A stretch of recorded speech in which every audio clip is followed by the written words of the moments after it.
Hey, what's up guys, James Mullins here and welcome to this lesson. Alright, in this lesson we're talking about when is the right time to broadcast. And the reason why this is so important is down to a few things. So, when thinking about broadcasting you should remember a couple of things. Number one, who your subscribers are. When somebody subscribes to you, they do it for a reason. So if you're a marketer or you're an influencer or you have a business that's specific to one niche, then these subscribers are no doubt subscribing to you for that exact content, so you have to provide that content. Which leads us on to number two, what they originally subscribed for. So if you got them to subscribe to you for, marketing information, when the next products are coming out for a business, weekly offers that you have at a restaurant, then it's important to send them those, and not only that, but provide them content that's related to that. Now, of course, the beauty of having them as subscribers is you can send them anything you like. But of course, if you're a restaurant that then starts to send them, skateboarding timelines that your son's been doing, then that's gonna, they're gonna unsubscribe pretty quickly because it's not what they signed up for. Which leads us on to number three, which is what you're going to be sending them. So if you are giving them tips and information on marketing, then make sure you provide that. And make sure you provide it at the rate you said you would.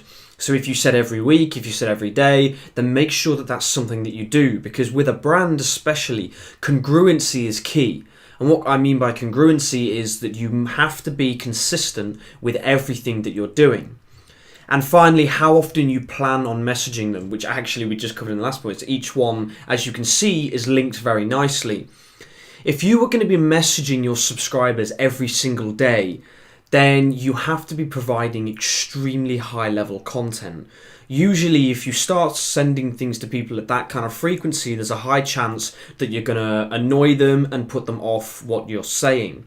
Because nobody wants to keep on having things pinged up on their phone that's, consistently every single day. Now, the beauty of Messenger is it's so personalized and it's so intimate that you can send it frequently, but just be wary of what you're sending and how it's going to provide value to them. The real key inside what I've just said is that if you can understand the value you're delivering, then you're going to be able to get this one right on the nail.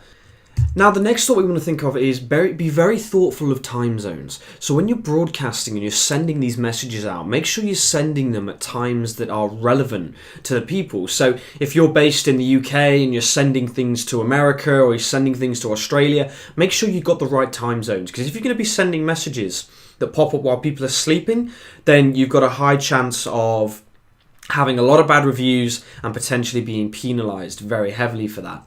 So remember that, of course, we have the time travel option when sending broadcasts, but if you're not going to be using that, then just be wary. And again, here's a nice picture to show you. You've got the time travel just there on the second line. When we do discuss the time zone settings, that's where you're going to be using that the most. So it will send those messages based on the daytime of the user's time zone, which is a fantastic tool.